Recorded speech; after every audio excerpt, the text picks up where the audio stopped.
The Mugen RR or Mugen RR, depending on who you're speaking to, is without question the most hardcore Civic ever officially produced for the road. And that really is saying something, considering the latest FK2 Type R is much more powerful, much faster.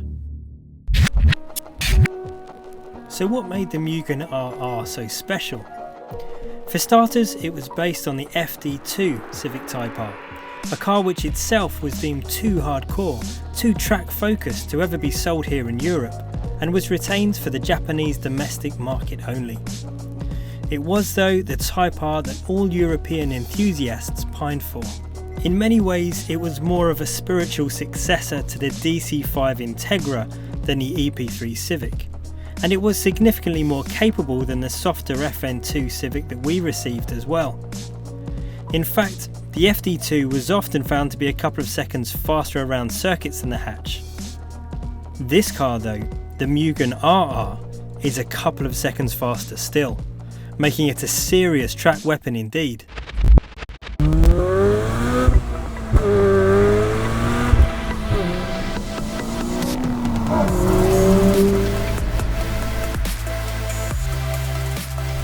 Now I'm a real sucker for a B series engine. The B16B in the EK9, the B18C in the DC2. For me, those engines are what V-tec running gear is all about. I mean, yes, they scream, but they're almost organic by nature. They have a coarseness about them, a real personality. Now for me, the K20 is almost a little bit too refined. It's a bit too smooth. It's a bit too advanced. Yes, it's quick and has great tuning potential, but it just lacks that little bit of drama. In this car though, Mugen has sorted that right out. The carbon intake and improved exhaust system make the world of difference.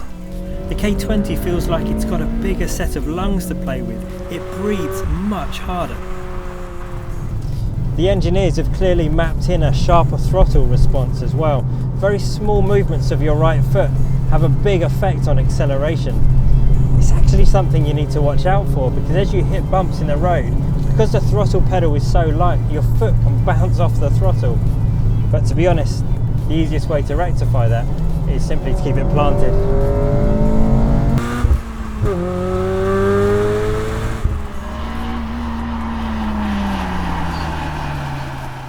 But what really makes a difference here are those aggressive cams.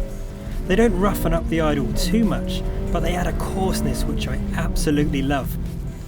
You obviously feel it more once V-tec has done its job, but it almost feels like a good old-fashioned B-series engine, and that works for me.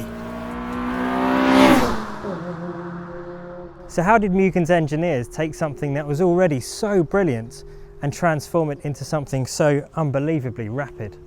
Well, it's all about three things: power to weight, a less compromised chassis, and improved aero.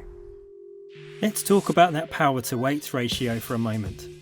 The bonnet is aluminium, while the front bumper, grille, intake, air scoops, under tray, Recaro seats and rear wing are all constructed from carbon fibre. In total, Mugen's people have reduced the curb weight of the RR by 10.4 kilos, and that's despite additions like arch extensions, a lower boot spoiler and wider wheels. The power to weight ratio improves further thanks to the running gear. Under that aluminium bonnet sits a reworked K20A V-tec engine. It's still a 2-litre inline 4-cylinder unit, but power has been upped from 222 brake horsepower to 237 brake horsepower. That's a 15 brake horsepower hike that comes courtesy of a new camshaft setup, an uprated intake system, a bespoke 421 exhaust manifold and a free-flowing twin-exit exhaust. Oh, and of course, some special Mugen mapping.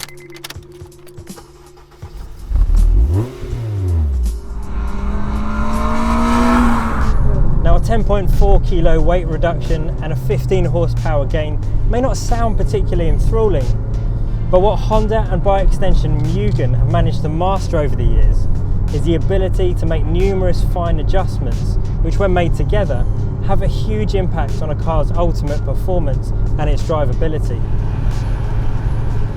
The The NA1 NSX Type R was a perfect example of that, and with the Mugen RR, it's exactly the same story. What enables the Mugen RR to get round track so quickly though, is the chassis.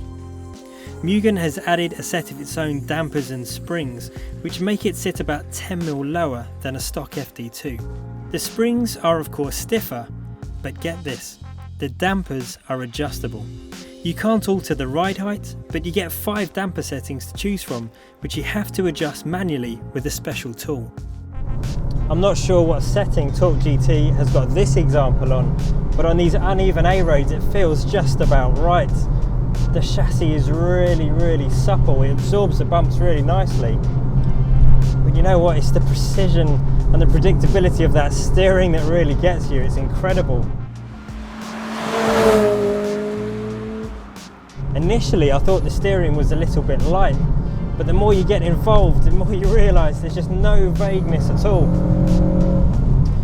The brakes really help with this too. Instead of trying to up the stopping power, Mugen has focused on pedal feel and predictability. It's the same Brembo calipers, the same size discs, 320mm as on the FD2, but Mugen have fitted a set of its own lightweight grooved discs, which feel like they provide a bit of extra bite, and the knees are cooled by those lower carbon air scoops. The middle pedal feels nice and firm, less spongy than a stock FD2. I think that's down to the braided lines, but the whole suspension and brake setup means you can take the mick a bit with how you drive. And you can arrive at corners at ridiculous speeds, at ridiculous angles, and still get the thing turned in.